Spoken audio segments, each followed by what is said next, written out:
I am not here to debate with anyone. I have devoted all of my adult life to this subject. I only debate with my equals. All others I teach.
Good night, y'all.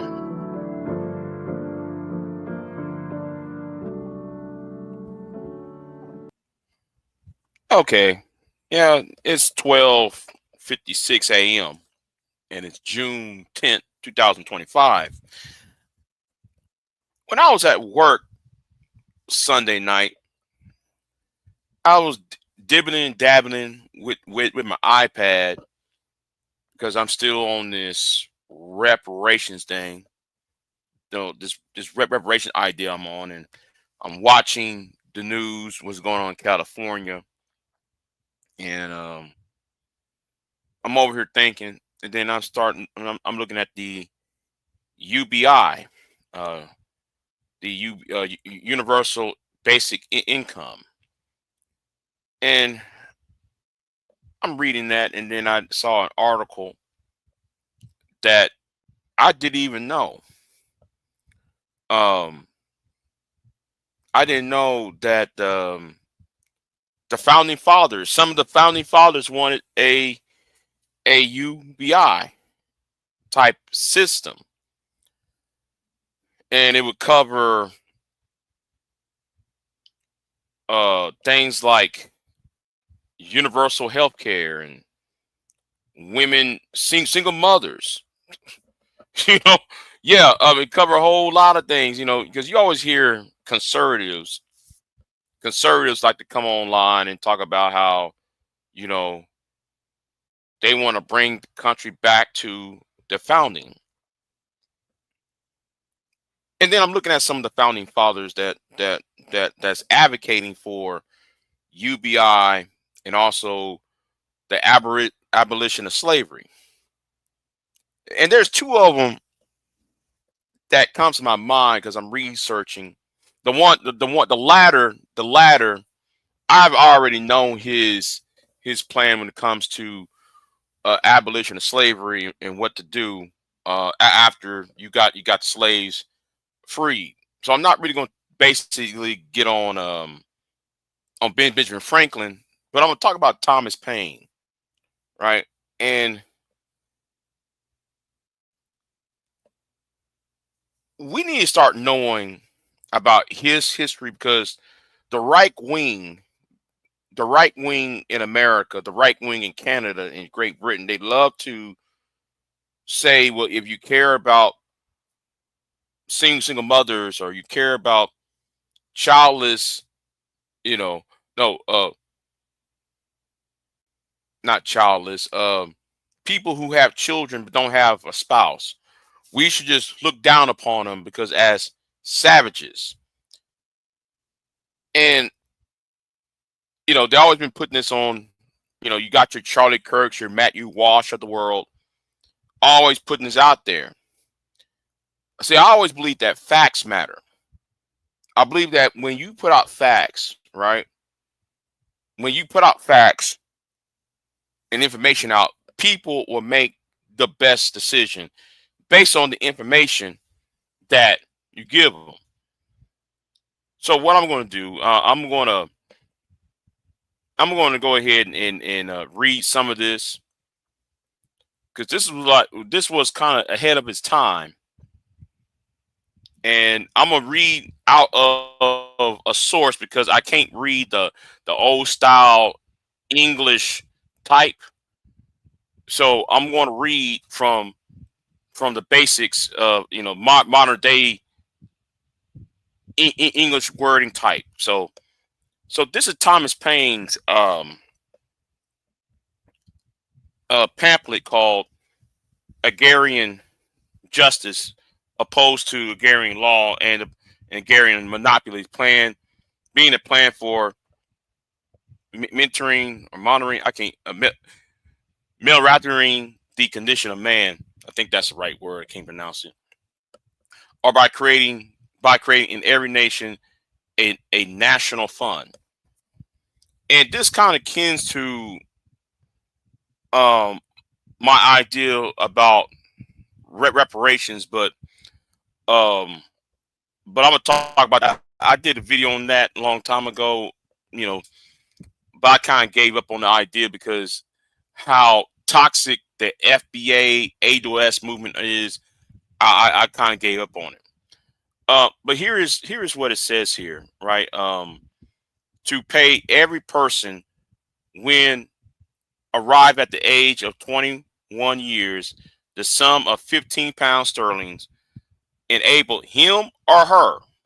Yes, Thomas Paine did believe in women's rights and in women's suffrage.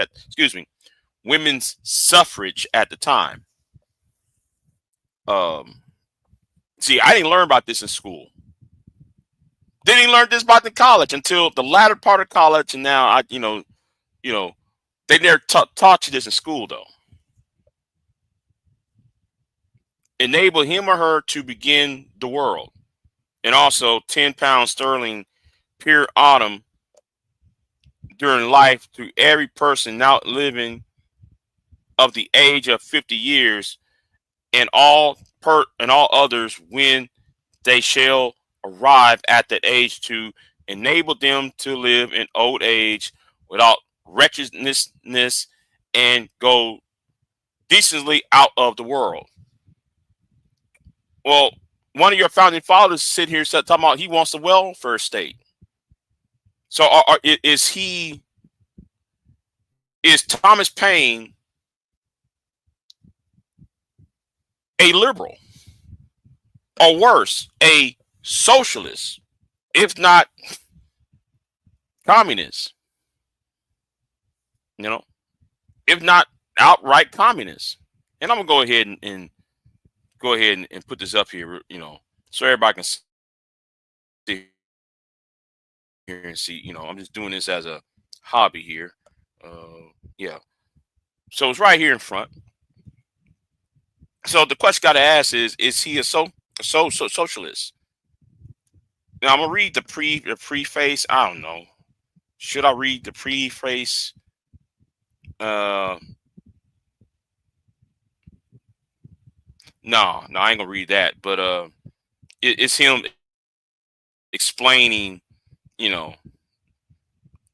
But to preserve the benefits of what is called a civilized life, and to remedy at the same time, the evil it produced ought to be considered as one of the first objects of reform legislation. Whether that state is proudly, perhaps erroneously called civilization, has most promoted or most injured the general happiness of man, it is a question that may strongly contest. On one side, the spectator is dazzled by the splendid appearances. On the other, he's shocked by the extreme of the wretchedness, both of which he has erect. The most influent and the most miserable of the human race are to be found in the countries that are called civilized. To understand what state of society ought to be, it is necessary to have some idea of the natural and the primitive state of man, such as it is at this day among the Indians of North America. There is not in that state any of these spectacles of human misery, which poverty and want presents to our eyes. In all towns and streets of Europe, poverty, therefore, is a thing called by which is called civilized life. It does not exist in the natural state. On the other hand, the natural state is without the advantages which flow from agriculture, arts, science, and manufactures. The life of an Indian is continual to holiday compared to the poor old Europe, the poor of Europe. And on the other hand, it appears to be abject to compare to the rich.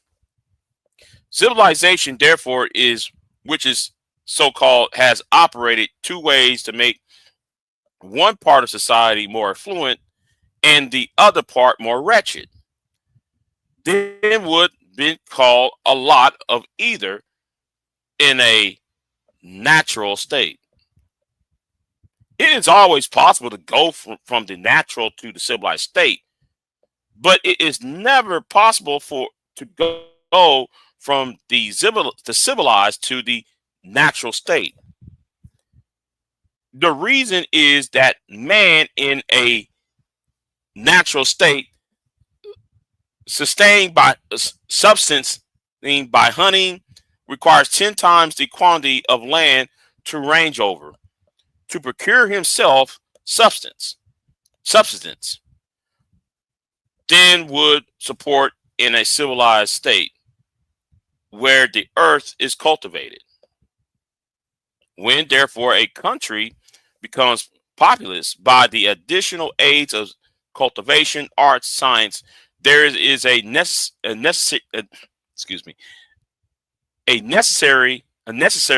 of preserving things in that state, because without it, there cannot be subsistence for more, perhaps, than a 10th part of its inhabitants. The thing, therefore, now is to be done is to remedy the evils and preserve the benefits that have risen to society by passing from the natural to which is called the civilized state. Taking the matter upon this ground, the first principle of civilization ought to have been and ought to be still be that the condition of every person born into the world after the state of civilization commences ought not to be worse than if he had been born before that period. The fact is that the condition of millions in every country of Europe is far worse than if they had been born before civilization began, or had been born among the Indians of North America of the present day. I will show how this fact has happened. It is a position not to be uh, controverted that the earth is in the natural, uncultivated state, was and ever would be, continue to be the common property of the human race. In that state, every man would be born to poverty. No, not poverty, property. Excuse me. He would have been a joint life proprietor with the rest of the property of the soil in all its natural productions, vegetable and animal. But the earth in its natural state, as said before stated, is capable of supporting but a small number of inhabitants compared with that is capable of doing in a cultivated state. And as it is impossible to separate the improvement made by cultivation from the earth itself, and upon the improvement is made, the idea of landed property arose from the inseparable connection, but it is nevertheless true. But it is the value of the improvement only, not the earth itself, that is individual property. Every proprietor, therefore, of cultivated land owes to the community a ground rent for, I know no better term to express the idea, for land he holds. And from the ground rent that the fund proposed in this land to issue, it is deductible.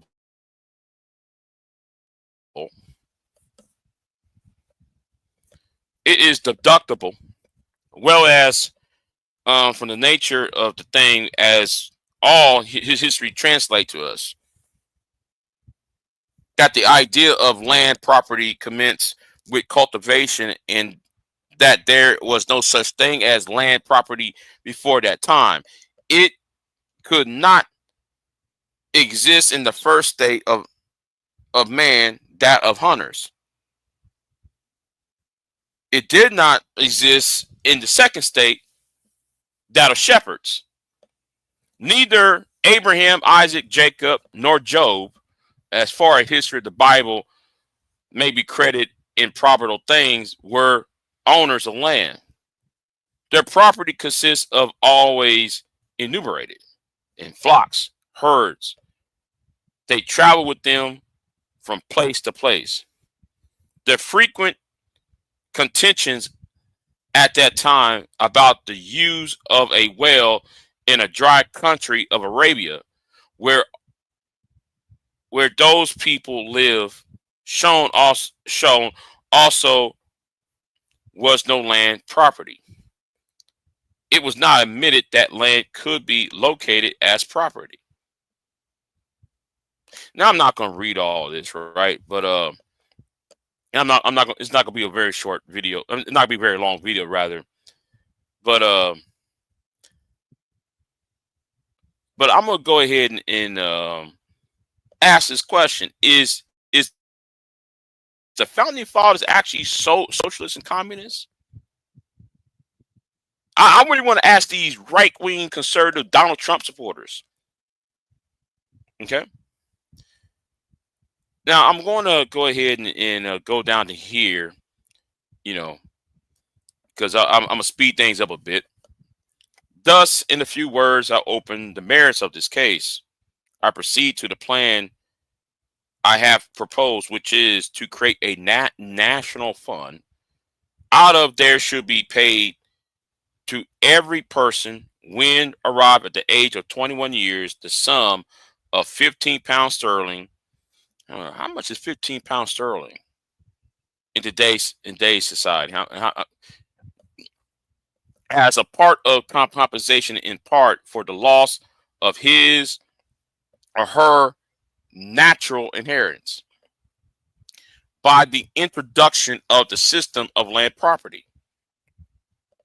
The sum of £10 per uh, annum, that means annually, during life is every person now living of the age of 50 years, and to all others who shall arrive at that age. Means by which fund is created. I have already established the principle, namely the earth in its natural uncultivated state was and ever will be continue to be the common property of the human race. That in that state, every person would been born the property. And that system of land property by the inseparable connection. It's same as the above here. Let me just go ahead and yeah. Let me go to the next paragraph here. The fault, however, is not in the present processors. No complaint is indeed is intended nor ought to be alleged against them unless they adopt the crime by opposing justice. The fault is in the system, and it has stolen in perpetuity throughout upon the world, and aided afterwards by agrarian law of the sword. By the fault that can be made to inform itself by successive generations without diminishing or deranging the property of any of the present possessors, and yet the operation of the fund can commence, be in a full activity the first year of its establishment, or soon after I shall so. It is proposed that the payments already stated made to every person, rich or poor.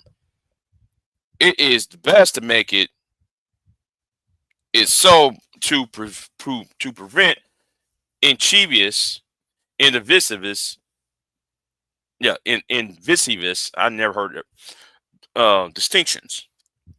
It is also the right. It shall be so because it is in lieu of natural inheritance, such as a right belongs to every man over and above the property he may have created or inherited from those who did. Such persons as do not choose to receive it can throw it into the common fund, taking it then for granted that no person ought to be in the worst condition when born under is called the state of civilization. Then he would have been called, and had he been born in a state of nature, and that civilization ought to be made and ought to still make provisions for that purpose.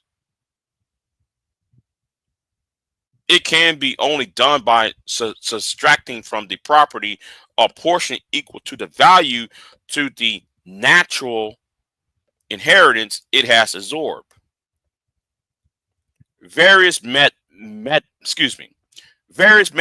has been proposed for this purpose, but that which appears to be the best, not only because it operate without the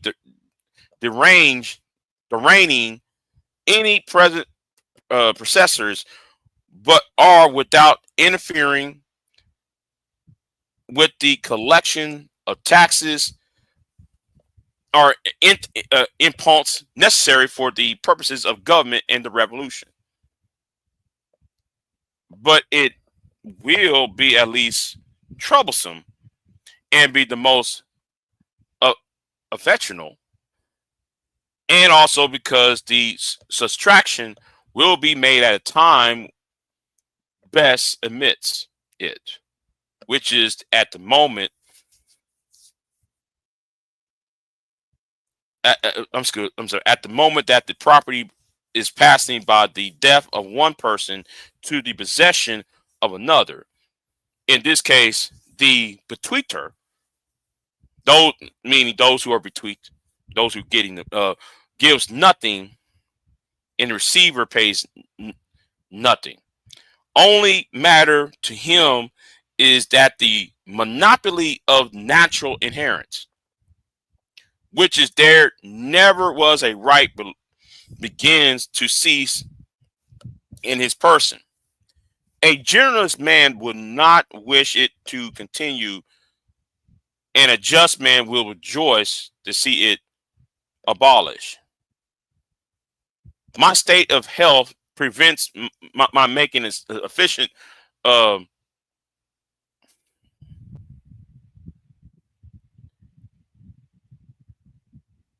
in quick, I can't pronounce the word. With the respect of the doctrines of proper probabilities, whereupon to found calculations with such degrees of certainty as they are capable of. What therefore I offer on his head is more the result of opposition and reflection rather than of received information. But I believe it will be founded to agree efficiency enough with the fact. In first place, taking 21 years as the epoch of maturity, all of the property of a nation, real and personal, is always in the possession of the persons above that age. It is necessary to know, as a tantrum of calculation, the average of years which persons above that age will live. I take this average to be about 30 years. For though many persons will live 40, 50, or 60 years after the age of 21 years. Others will die sooner, and some in every year of that time.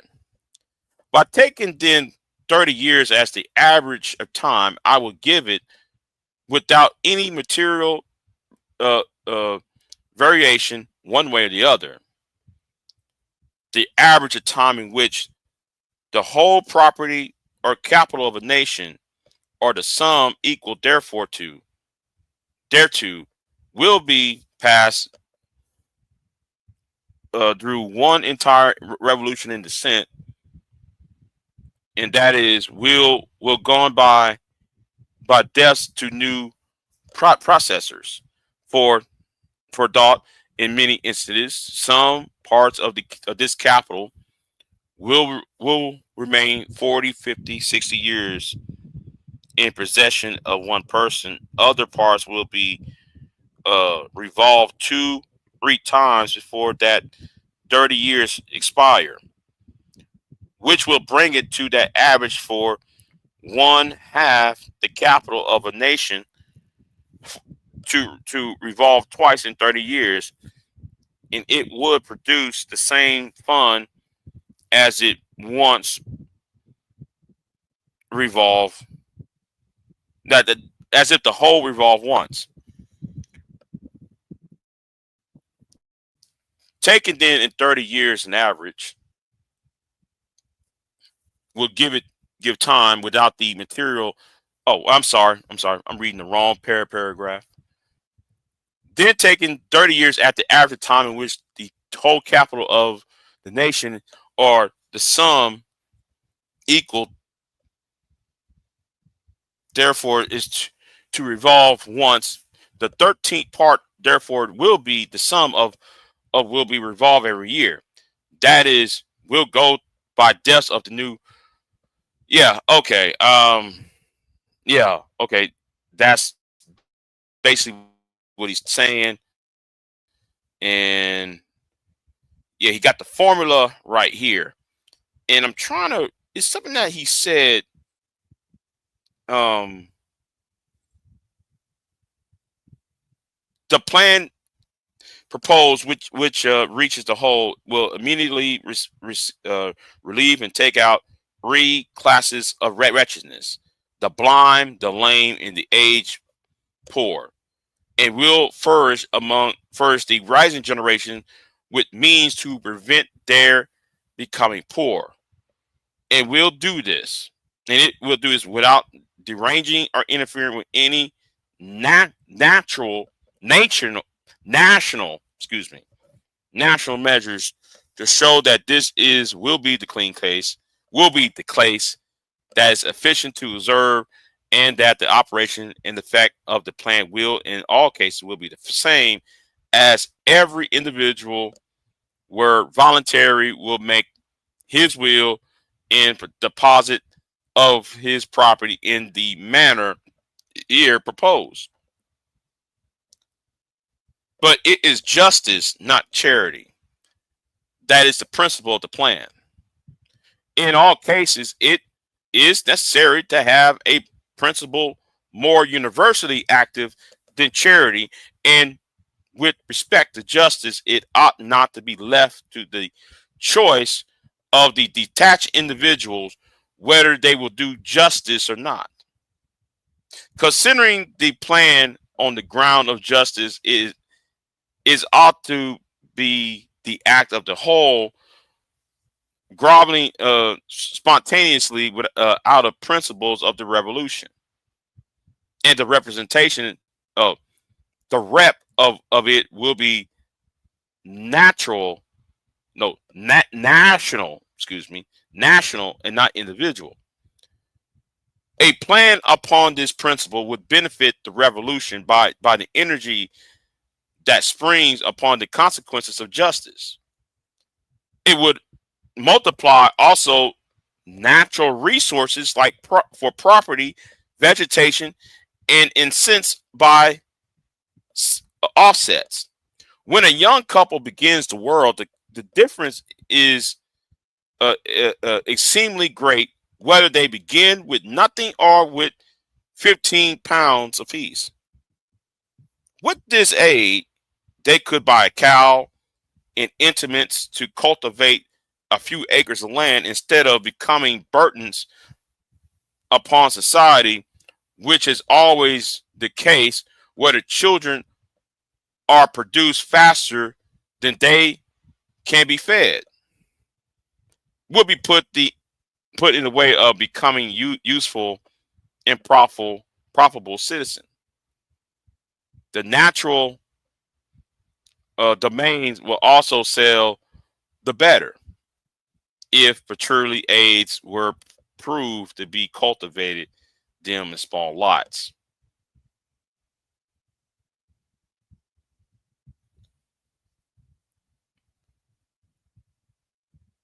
It is practice of what has unjustly attained the name of civilization, and the practice merits not to be called charity or policy, but to make provisions for persons becoming poor or wretched. Only at a time they become so would it not, even as a matter of economy, to be better to devise means to prevent their becoming poor. This can best be done by making every person, when arrived at the age of 21 years, an inheritor of something to begin with. The rug face of society, checked uh, checked with the extremes of influence and of want, proves that some extraordinary violence have been committed upon, and the calls for justice for redress. And the great mass of the poor in all countries are becoming an inheritorial race, and it is next to impossible for them to get out of that state of themselves. It also to be observed that this mass increase in all countries that is called civilized, more persons fall annually into it than to get out of it.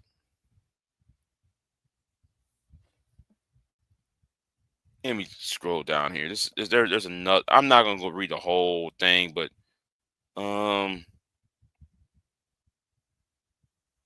yeah. So yeah, this is a long ass thing here. Yeah, okay. But here's the plan. That was the preface. The means of carrying a proposed plan to execution and to render it at the same time conductive to the public interest. Each canon, I think he means colony or state, whatever, shall elect in its primary assemblies 3 persons as commissioners for that canyon, who can who I can't who shall take uh cognizance and keep a register of all matters happening in that canyon uh, conformable to the charter that shall be established by law for carrying this plan into execution. The law shall be fixed the manner in which property of the deceased person shall be uh, uh, astir, um, as concerned. Number 3, plant re is when the amount of the property of the deceased person can be uh, asserted, the principal heir to that property are the eldest of the heirs, and if of lawful age, or if underage, the person authorized by the will of the deceased to represent him or them shall give bond to the commissioners of the canyon pay the tenth part, therefore the within the space of 1 year, and 4 equal quartered payments or sooner, at the choice of the payers. 1/2 of the whole property shall remain as security until the bond is paid off. The bond shall be registered in the office of the commissioners of the canyon, and the original bonds and shall be deposited. Okay, he's talking about putting money in a foreign bank, Paris. Yeah, yeah. So that's in. So I like to ask the question to these conservatives. If you read this, is Thomas Paine being a socialist for asking for UBI? This is about one of the. It's not the earliest form of UBI, universal income, basic income. UBI, the idea of UBI came from, I want to say, the Greeks or the Romans. The earliest part, I would assume. But anyway, let me go over here. I'm gonna close this out with Benjamin Franklin. And since I talked about reparations and see, I have my own plan for it. And some of it stemmed from this. I took some parts of it from Benjamin Franklin's idea. Because I don't believe in just cutting the check. I think though you need to do other things rather than just saying cut me the check, FBA, AOS, and say that nonsense. I think though we gotta have a well thought out plan. I think though, for me, I think that we gotta have a 100-year, 200-year plan. To readdress everything. But then again, I would like to say I would like to have it 100 years because be simpler and I don't want to cause any more social problems. But anyway, here is Benjamin Franklin's plan to improve the conditions of the free blacks. This was Philadelphia, October 1789. Now I'm fully aware of this, as I said earlier. The business related to the free blacks shall be transacted by a committee of 24 persons annually elected by ballot at the meeting of this society in the month called April. In order to perform different services with expedition, regularity, and energy, this commission shall dissolve itself into the following subcommittees. Sorry, messing up here.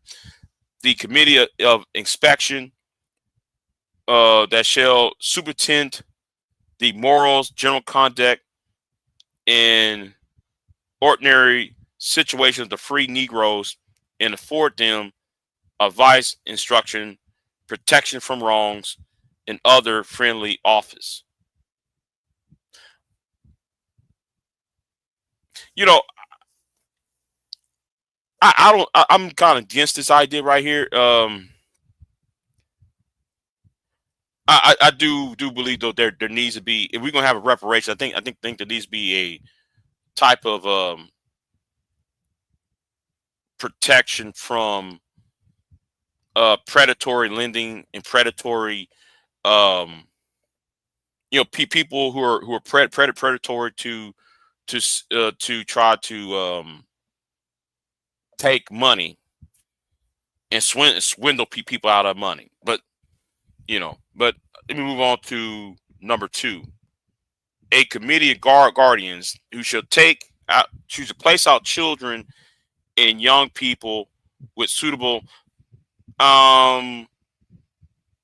why? I think we got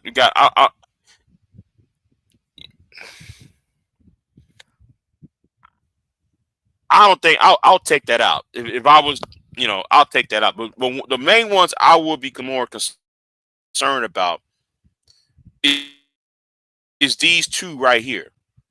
I have always been saying education and employment is really the problem, the lack thereof. Education and employment is really my problem concerning American society, especially in African American society, right? Now, I would like to take these two ideas and put it into my own. Well, I did put it. Earlier last year, 2024. It was it December 2023 rather. I put out my reparations plan, and uh, you know, I emphasized these two parts from Benjamin Franklin's plan. Um, but it's a little bit differently.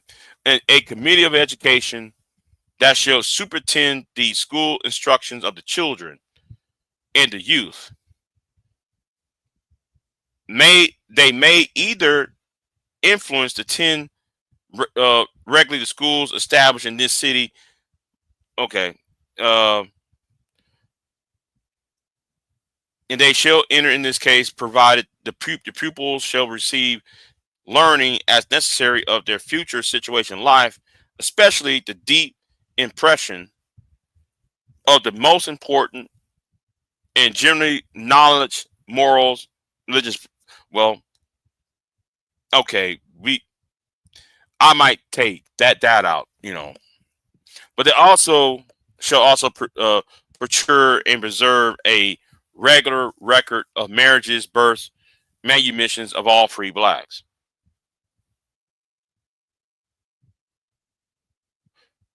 Okay, but like I said, let me go to, I've been harping on this education and employment. Um, Committee of employed who shall be endeavored to procure constant employment for those free Negroes who are able to work as the want of this would occasionally poverty, disease, idleness. Huh? Okay. Whatever. I ain't gonna read all that. I ain't gonna read all that. It's kind of late. I got another live stream. Oh, I, I got another live stream though. So yeah, I got another live stream I got to do. I just want to ask the right wing, because there's a lot of conservatives watching my channel. So is Thomas Paine and Benjamin Franklin, are they Marxists? Are they into DEI? You know. Anyway, let me jump off of here. See you next time. I'm out.